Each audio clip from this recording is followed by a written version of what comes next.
사사시대가 있었습니다. 이 시대는 이스라엘 역사 중에서 하나님 앞에 가장 악한 시대였습니다. 가나안을 정복한 여호수아가 죽었습니다. 그 뒤에 사울왕이 세워질 때까지 약 350년간 계속된 사사시대입니다. 이 시대의 특징이 뭐냐? 하나님의 말씀보다는요, 자기들의 생각이 옳은 대로 마음대로 행하고 살았던 그런 시대였습니다. 여호수아와 그 뒤에 생존한 장로들이 있던 시기는요, 그래도 하나님의 언약의 힘을 아는 그런 세대였어요. 그래서 2장 7절에 그들이 살아있는 동안에는 여호와를 섬겼더라 그랬습니다. 그들이 죽고 난 뒤에 다른 세대가 일어났어요. 그 다른 세대의 특징이 뭐냐? 여호와 하나님과 또 하나님께서 이스라엘을 위해서 하신 일을 알지 못했다 그랬습니다. 이 사람들은요, 가나안에 들어와 살면서 하나님의 언약을 버린 아주 다른 세대였습니다. 하나님의 언약을 저버린 다른 세대, 이 가나안 세대는요, 광야를 지나가지고 가나안을 정복했던 이스라엘 2세대와는 영딴판이었습니다. 자, 이들의 영적인 상태가 사사기 2장 1절에서 5절, 그리고 11절에서 23절에 아주 자세하게 기록해 놓았습니다. 사사시대 이스라엘의 특징이 뭐냐? 그 영적인 상태가 범죄와 하나님의 심판, 그리고 고통 가운데서 울부짖으면서 회개하고 하나님께 도움을 요청하죠. 하나님께서는요, 그때마다 사사를 세워가지고 도와주시고 용서해 주십니다. 그것도 잠깐이었죠. 잠깐의 평화 뒤에 또다시 이 사람들은요, 범죄에 빠져버려요. 그 악순환이 계속 반복이 되었습니다. 하나님의 절대 언약을 버린 이 사사시대에 이스라엘의 비극적 불행을 가져오는 영적 패턴은요, 이렇게 악순환의 반복이었습니다. 반복되는 이스라엘의 영적인 상태가 전쟁과 재앙, 그리고 피폐한 생활, 그래서 언약의 땅은요, 광야보다 더 몹쓸 곳으로 바꾸고 말았습니다. 하나님께서 가나안 땅을 어떻게 약속하셨습니까? 적과 꿀이 흐르는 땅이라 그렇게 말씀하셨습니다. 그런데 이스라엘 백성들이 애굽에서 해방받아가지고 광야길을 하나님의 은혜로 통과했습니다. 그리고 약속의 땅에 들어왔잖아요. 그런데 들어와가지고 이 사람들의 영적인 상태가 아주 엉망이 되어버렸습니다. 하나님은 저버리고 우상에 빠져 살았습니다.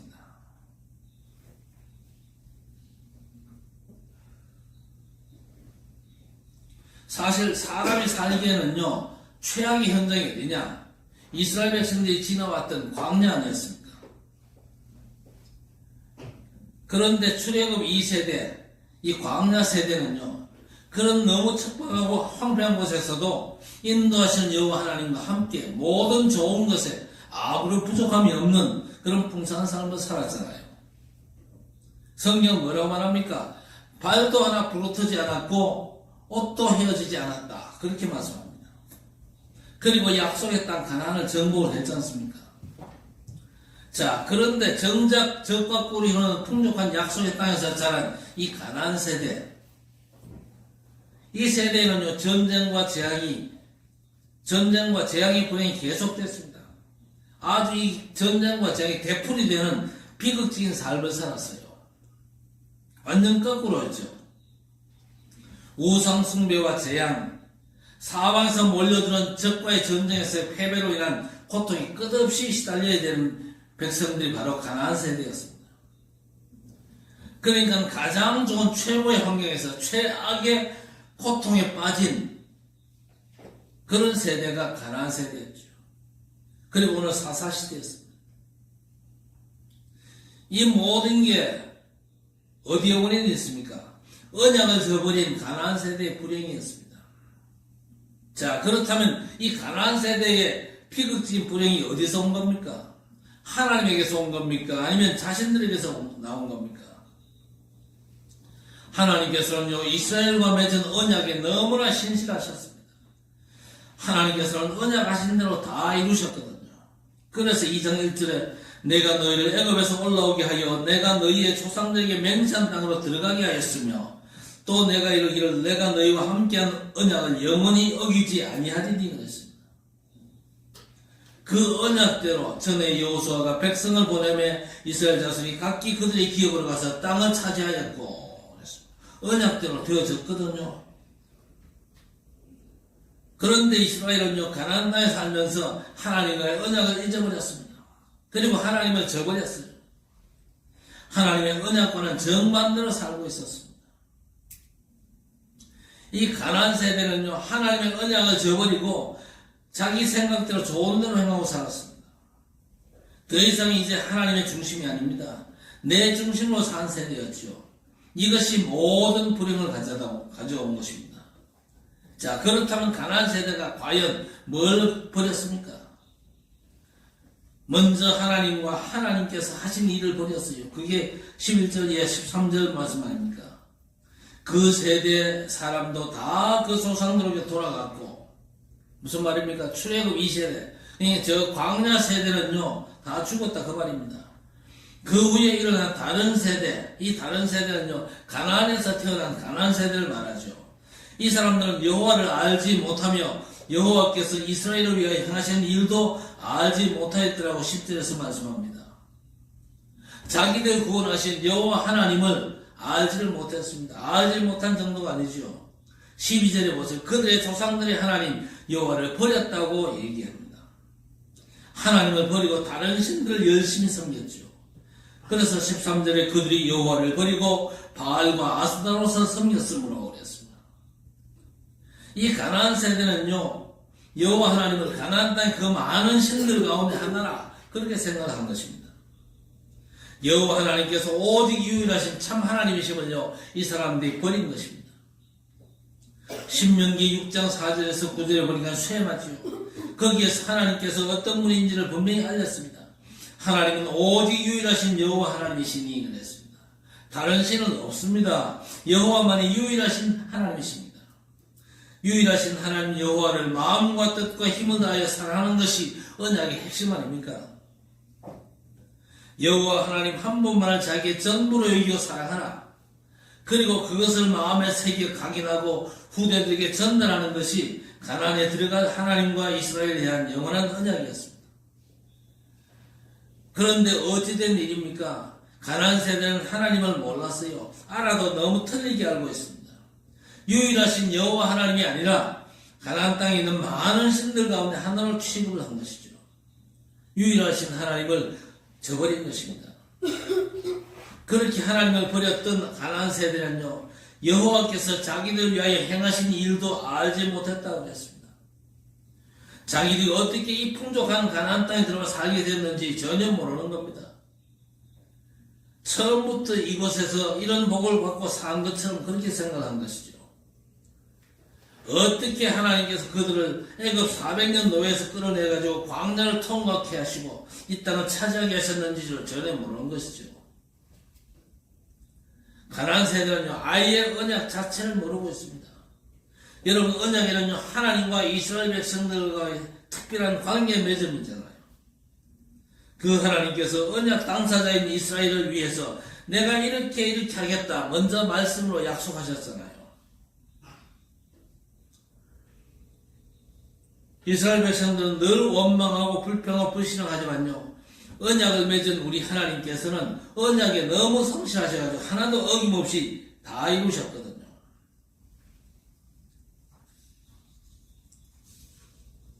그런데 가나안 세대는요 그 사실을 전혀 모르고 있습니다. 언약 자체를 완전 저버린 것입니다. 그 때문에 비극적인 삶이 계속되었죠. 그래서 가나안 세대가 버린 언약을 통해서 우리에게 하나님께서 주시는 메시지가 뭡니까? 복음을 확실하게 붙잡으라는 것입니다. 복음이 뭐죠? 복음은 성삼위 하나님께서 우리를 위하여 해놓으신 일이 복음입니다. 죄 있는 우리 인생을 구원하시기 위해서 예수님을 그리스도로 보내주신 것이 하나님께서 우리를 위해서 하신 일 중에 일 아닙니까? 우리 인간은요 예외 없이 다 하나님을 떠나 죽은 영이 되어버렸잖아요. 그리고 마귀의 종이 되어가지고 죄와 사망의 법, 운명이 묶인 신세에 빠져버렸습니다. 하나님을 떠난 인간의 영적인 상태가 그랬고 원죄로 인한 전적 타락, 전적 무능의 상황에 빠졌거든요. 우리를 이 상태에서 구원해 줄 수 있는 것은요, 우리에게는 아무것도 없습니다. 내가 나를 구원하려고 해도 능력이 없지요. 성삼위 하나님께서는요, 그리스도를 통해서 우리의 모든 죄를 대속하시고 우리를 사탄과 죄와 사망의 법에서 해방시키시고 지옥의 저주에서 건져내시고 하나님의 자녀가 되는 길을 열어주신 것입니다. 예수 그리스도를 통해서 과거에 있는 미래의 모든 문제를 해결하시고 그리스도를 통하여 우리에게 완벽한 구원의 역사를 이루신 것입니다. 그래서 우리가 복음 누리는 영적 신앙생활이 뭐겠습니까? 내가 하나님을 위하여 뭘 할 것인가 묻는 게 아니거든요. 그 묻는 건 그 종교입니다. 그거는요. 하나님께서 나를 위해서 해놓으신 일이 뭔가 그걸 묻고 찾고 누리는 것이 복음 누리는 신앙인 줄 믿으시기 바랍니다. 내가 하나님의 영광을 위해서 뭘 어떻게 해야 되겠습니까? 이게 아니고 하나님께서 나를 위해서 행하신 그 일을 깨닫고 그 축복 속에서 그 축복을 누리면 되는 것입니다. 많은 분들이 아직도 착각하고 잘못 틀리게 믿는 경향들이 있거든요. 내가 하나님을 위해서 뭘 해야 된다. 뭘 해야 구원도 받고 복도 받는다. 내가 이래 사는 건요, 해야 될 일을 못해가지고 하나님께 아무것도 못 받고 있다. 잘못 알고 있거든요. 내가 그리고 우리 인간이 주인이 돼가지고 하나님을 어떻게 할 수 있다는 그 생각, 그게 종교의 잘못된 발상이고 우상 숭배 동기 아닙니까? 자기 중심, 자기 의로 구원을 얻을 수 있다는 잘못된 믿음이거든요. 복음은 완전 반대입니다. 하나님께서 나를 위해서, 죄 있는 인간을 위해서 뭘 하셨는가? 그 사실을 믿는 겁니다. 하나님께서 죄인인 우리를 위해서 그리스도 안에서 행하신 모든 은혜를 받아들이는 믿음이 복음이요. 하나님을 감동시켜가지고 뭔가를 얻어내려고 하는 생각이 먼저 들면요, 빨리 바꿔야 됩니다. 하나님께서 그리스도를 통해서 나를 위해 하신 일을 먼저 알고 우리가 하나님 하신 그 일에 대해서 감격할 수 있어야 될 것입니다. 하나님께서 하신 일에 먼저 감격이 터져나와야 돼요. 은혜 하나님께서 그리스도 안에서 행하신 일에 감격할 수밖에 없는 우리가 되어야 된다 그 말입니다. 그러면서 감사하며 예배하며 찬양하며 기도하는 겁니다. 그게 바로 복음 누리는 신앙생활이죠. 그런데 가나안 세대는 이걸 저버린 것입니다. 두 번째, 하나님의 절대 계획과 미션을 버렸어요. 하나님께서 이스라엘의 조상 아브라함을 불러내실 때 분명한 언약을 주셨습니다. 창세기 12장 1절 3절 보니까 내가 내게 보여줄 땅으로 가라. 내가 너로 큰 민족을 이루고 내게 복을 주어 내 이름을 창대하게 하리니 너는 복이 될지라. 그러면서 뭐라고 했습니까? 땅의 모든 족속이 너로 말미암아 복을 얻을 것이라 그랬습니다. 처음부터 모든 족속 살리는 복을 미션으로 사명으로 주셨다 그 말입니다. 그리고 나중에 출애굽해가지고 시내 산에서 언약을 맺을 때도 다시 한번 이 미션을 확정하셨습니다. 신명기 14장 2절에 너는 여호와의 성민이라. 여호와께서 지상 만민 중에서 너를 택하여 자기 기업의 백성으로 삼으셨느니라 했습니다. 그러면서 출애굽기 19장 6절에 너희가 내게 대하여 제사장 나라가 되며 거룩한 백성이 되리라 했습니다. 이스라엘은 저 애굽 땅에서 노예로 살던 백성이었습니다. 하나님도 이스라엘도 모세도 그걸 잘 알았습니다. 왜 노예로 사는 우리를 최강대국에서 건져내시고 거룩한 백성으로 제사장 나라 선민으로 삼았는가? 다른 이유가 없지 않습니까? 다른 민족보다 뛰어나거나 수요가 많기 때문에 그런 게 아닙니다. 오히려 모든 민족 중에 가장 적은 자들이었습니다. 그런데 왜 건져내셨지요? 이유는 하나밖에 없습니다. 하나님의 절대 계획이며 뜻이거든요. 너희가 제사장 나라가 되어 세계 열방과 모든 민족을 살리라는 겁니다.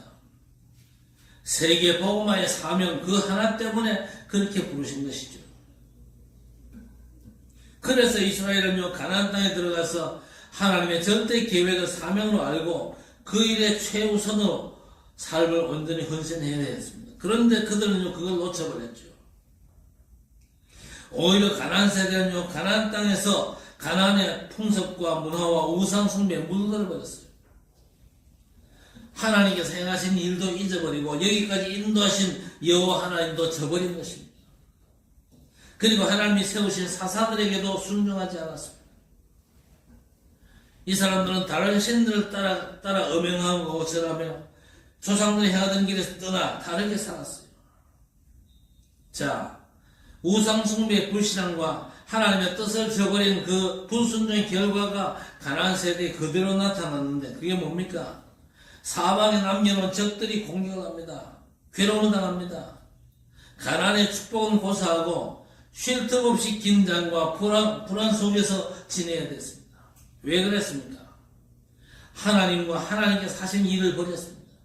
하나님께서 그들을 언약의 백성으로 삼으신 하나님의 절대 계획도 버렸기 때문에 그 일을 당하는 것이죠. 이 얘기를 왜 지금 해야 됩니까? 지금도 다르지 않거든요.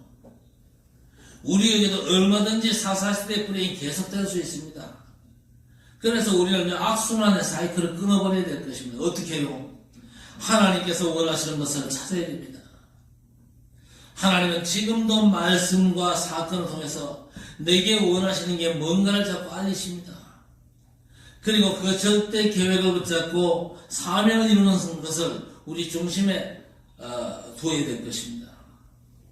하나님의 절대 변찮은 절대 계획이 있거든요. 예수께서 마지막으로 주신 메시지입니다. 부활 메시지죠. 모든 족속 땅 끝까지 가서 2, 3, 7, 5천 종족 후대를 치유하고 살리는 복음의 제자들이라는 겁니다. 그래서 우리를 왕같은 제사장으로 거룩한 나라로 불러내어 하나님의 아름다운 덕을 선포하게 하려고 우리를 택하신 줄 믿으시기 바랍니다. 다른 사명이 없습니다. 모든 족속 저 땅 끝까지. 그리고 우리 후대를 서밋으로 세워가지고 2, 3, 7과 5천 종족을 제대로 살리라고 저들에게 복음 제대로 전하라고 하나님께서 우리를 부르셨어요. 그거 외에는 우리가 감당해야 될 사명이 없습니다.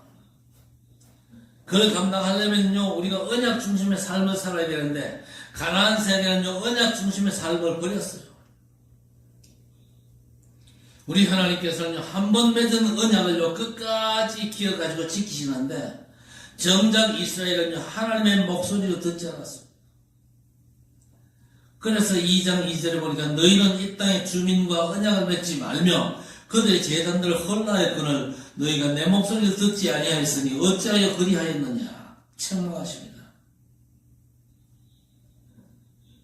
가나안 세대는요, 하나님께서 약속하신 그 땅에 들어와서 진짜 봐야 될 것을 보지를 못했어요.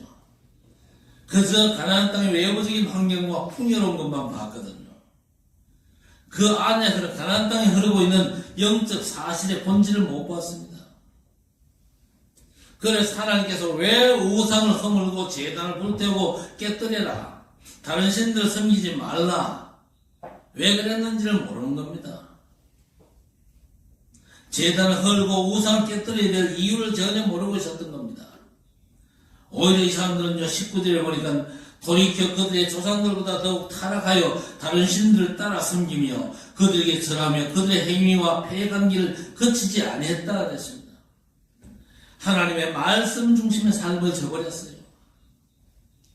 그래서 이 사사시대는요, 하나님의 언약의 말씀보다는요, 우상 종교의 화려한 문화에 완전 취해서 살았어요. 도취해서 살았어요. 안타까운 건 지금도 그런 신앙생활 하는 사람들이 많거든요. 말씀보다는요, 프로그램과 문화를 쫓아가지고 신앙생활 하는 사람 많습니다. 그러나 저와 여러분은요, 본질을 제대로 붙잡아야 됩니다. 하나님의 말씀, 언약을 붙잡아야 돼요. 그 언약 안에 내가 있다는 사실을 확인해야 되는 겁니다. 가나안 세대는 그 때문에 하나님 말씀대로 그들이 섬기던 우상신들과 문화가 그들에게 가시가 되고 올무가 되어가지고 무너지고 만 것입니다. 앞선 광야 세대를 보세요. 그 사람들은 그래도 여호와 하나님 중심의 신앙이었습니다. 언약의 말씀 중심으로 살아갔습니다. 그래서 아무것도 없고 아무도 할 수 없는 아주 황폐한 사막에서 40년을요, 모든 좋은 것에 부족함이 없는 풍성한 삶을 누리고 살았어요. 말하자면 순간순간 함께 하시고 인도하시는 하나님으로 충분했다 그 말입니다.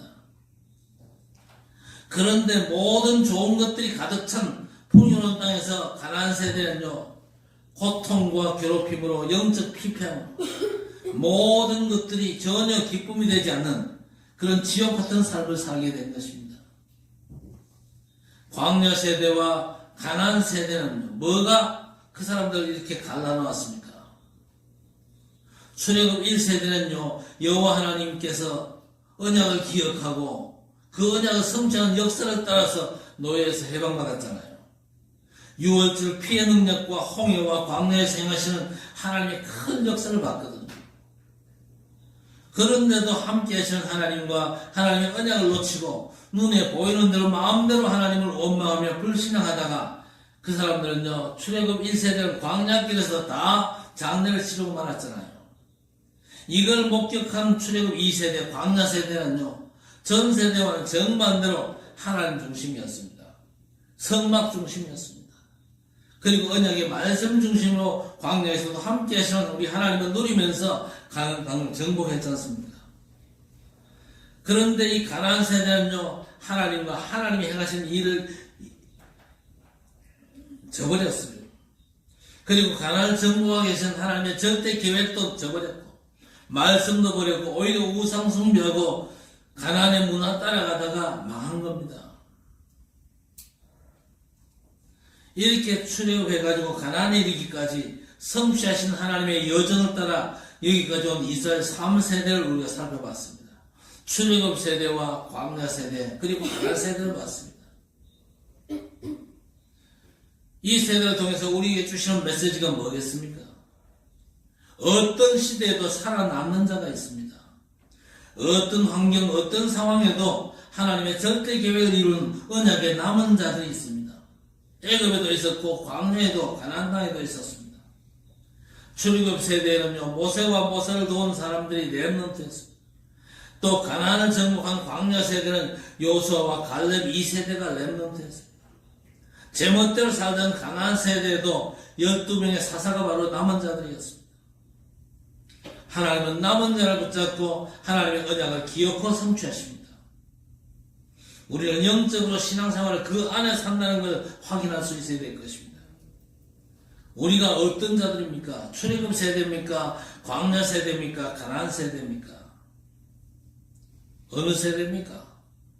한번 받아갈까요? 우리는 렘넌트 세대다. 그래서 마지막 시대 마지막 주자로서 세계의 복음을 하고 하는 하나님의 절대 언약을 이루는 언약의 여정 속에 남은 자, 순례자, 정복자로 부름받은 줄 믿으시기 바랍니다. 이 정체성을 찾아서 24할 때 하나님의 25의 응답으로 영원한 작품을 남기는 증인으로 세워지게 될 줄로 믿습니다. 그래서 칠곡과 대구 땅을 살리고 237 나라 5천 종족 후대 세대를 복음으로 치유하고 서민수로 세우는 전도 제자의 복을 누리면서 응답받고 승리하시기를 주의 이름으로 간절히 축원합니다. 하나님 사사시대 언약을 버린 세대의 불행을 알게 하시니 감사합니다. 하나님께서 우리의 구원을 위해서 하신 일들을 기억하고 하나님의 절대 계획과 사명을 깨닫고 언약 중심의 삶을 감당하는 우리 렘넌트 세대로 하나님의 절대 계획을 성취하는 전도자들이 되게 해 주옵소서. 걸음걸음마다 함께 하시고 우리의 삶을 통해서 영광 받으시는 우리 하나님을 절대 놓치지 않고 하나님 주신 언약의 말씀을 마음에 담고 그 말씀 따라 살아가는 승리자들이 되게 해 주옵소서. 예수님의 이름으로 간절히 기도드리옵나이다. 아멘.